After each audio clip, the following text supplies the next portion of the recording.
afternoon everybody, Silverbolt here, back from the Transformers review, going to be doing, as per the title screen obviously, Broadside, Generation 1 Autobot Triple Changer. Okay, now Broadside's bio presents him as being a rather ironic character. He is a triple changing Autobot, and his one alt form is of a Nimitz class aircraft carrier. The problem he has there is that he gets seasick. His other alt form, which is the form I've got him in now, is of an FA-18 Hornet. And he doesn't like heights. So, he's a bit stuffed, really, depending on which way you want to look at it. Either way, he's buggered. Because he gets seasick. How a robot gets seasick, seeing as in an earlier episode with Bumblebee, I think, is it Desertion of the Dinobots? No, it's not. It's Desertion of the Dinobots. Bumblebee's on a fairground ride and doesn't quite get why what looks like the teacup ride isn't supposed to be fun. And Carly immediately makes it fun for him by turning off his equilibrium circuit so he can get dizzy. So how Broadside can get seasick, I don't quite know, but he does. At least that's in his bio. It doesn't really come into the cartoon. In robot mode, though, he is depicted as quite a powerful warrior. Now, Broadside's bio isn't the only thing that screws him over. The cartoon episodes do as well. He first shows up in Series 3, and it's the 5 Faces of Darkness Part 2. And that bit was fine. However, in the 5 Faces of Darkness Part 5, it would appear that Broadside is destroyed. But he comes back in the next episode, which if I recall my continuity correctly, it's the Killing Jar. I think that's the name of the episode. I know the episode. I know the episode I'm talking about. I just can't remember if it's actually if it's called the Killing Jar, where a Quintesson who captures Marissa Fairborn, Ultra Magnus, Retgar, and Cyclonus shows up disguised as Broadside and bids Cyclonus to get on board, which for some reason Cyclonus does. There we go. Never mind. This leads on to the point that I can make about Broadside at this point, is that Broadside is considerably larger than most Autobots. He is a very large being in all three modes, in his plane mode, in his aircraft mode, and in aircraft carrier mode, and in his robot mode. He stands a fair bit taller than Ultra Magnus. So he is very, and of course Ultra Magnus is probably the tallest of all the Autobots. For Generation 3, apart from the likes of Omega Supreme and the likes of the Combiners. Speaking of the Combiners, Broadside is actually able to take on a fully combined form. He's big enough to fight them. In Carnage in C Minor, he drops on Devastator in his robot mode, despite the fact that the robot mode that is Broadside in the cartoon isn't actually his proper official robot mode. It's an old protoform design for him. Not protoform, prototype design for him. You do see him again in, I think it's in Grimlock's New Brain, and it's when they're welcoming the Computron, Technobots, when they're welcoming the Technobots, and you see Broadside standing at the back, and he's standing very stiff and very straight, but he's a good deal taller than all the other Autobots there. He looks almost like in scale to Omega Supreme. Right then, now then, his last appearance is in the episode before the return of Optimus Prime, which is the Burden Hardest to Bear. And despite the fact that it shows Hot Rodimus going off on one, it's actually one of my favourite episodes from episode 3, from Series 3, sorry, mainly because it's quite a serious one. You know, Hot Rod is having a lot of problems living up to Optimus Prime's name. Because unlike many people, I actually quite like Rodimus. I don't think he's that bad a bloke at all. Now, that was it for him in the Generation 1. That was his last appearance, was in The Burden Hardest to Bear. And yeah, I know I've got the arms sticking out, but it's quite... the arms on this are very stiff, so I thought for ease of transformation later, it would be easy just to keep that out. In the Japanese Takara Headmasters, he does show up quite a bit, but he doesn't come into it after, I think it's after about episode 18-19 he stops coming into it. So about the second half of the series, you don't really see him again, because I think he's part of the Earthbound forces, which of course it doesn't focus an awful lot on. Now then, in the Marvel comics, Broadside is depicted as being one of the Wreckers. Well, he joins the Wreckers in the Marvel comics, and that sets the stage for him later on. He stays as one of the Wreckers. And he has numerous adventures with the Wreckers, including where he fights the future Galvatron, and very nearly gets killed by the insane Galvatron's ally, which is a clone of Megatron. The only reason that he's not actually not killed by Megatron is the arrival of Future Cup and Future Blur.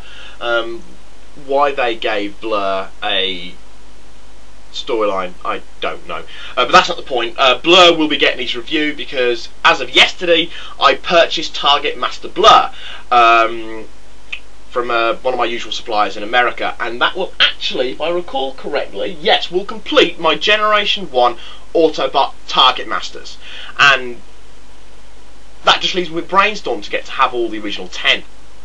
Decepticons I'm quite a little bit for. I still need Misfire, and all of the Decepticon headmasters apart from Mindwipe. My problem getting them, especially with the likes of Snapdragon and 8-Face, because they're fucking ugly.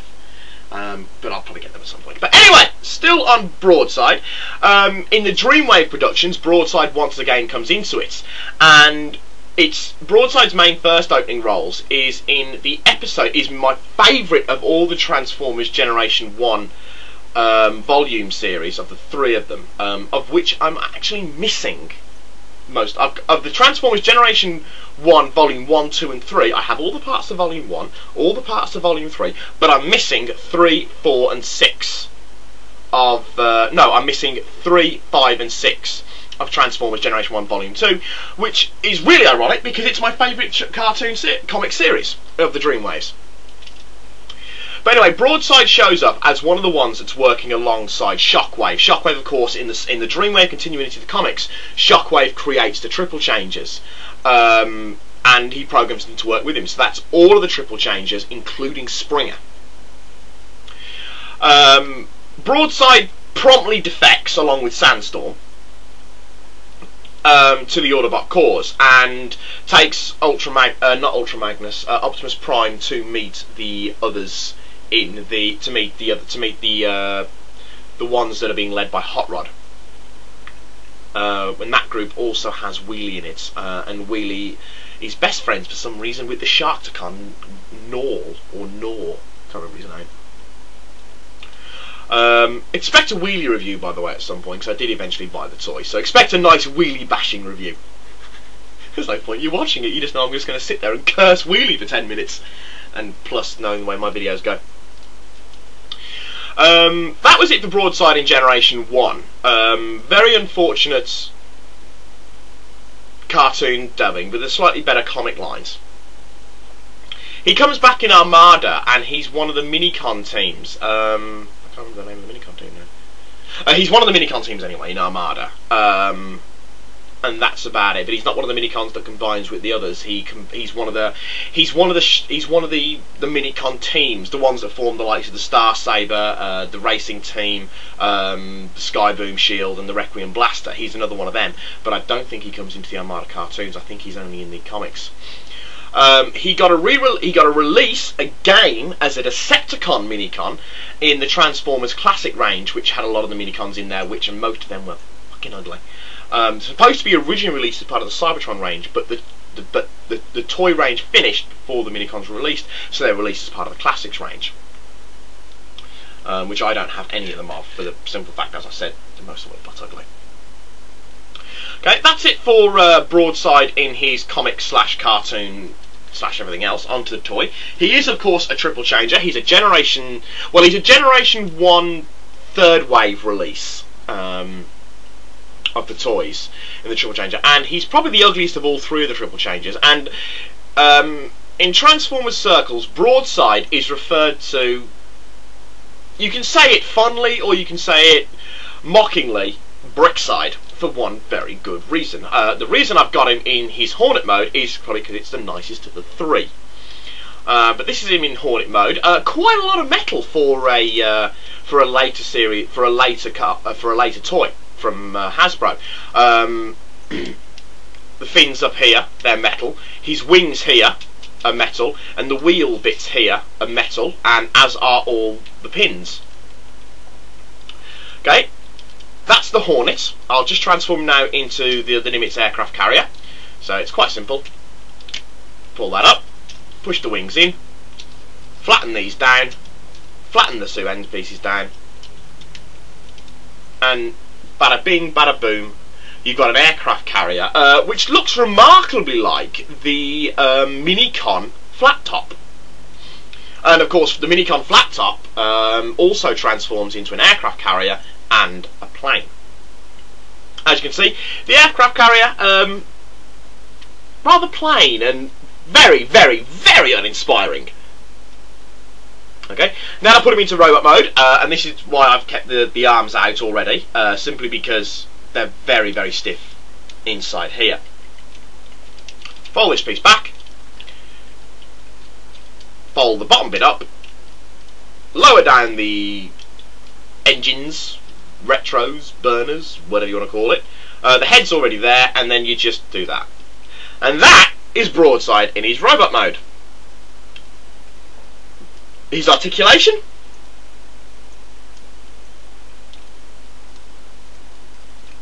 that's his articulation. Not exactly the most inspiring toy, is he? Also, doesn't like to stand up.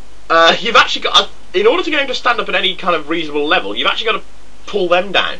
Because maybe it's just my Broadside, but he really, really doesn't like to stand up. And it's simply because of the fact that he's got no feet, really.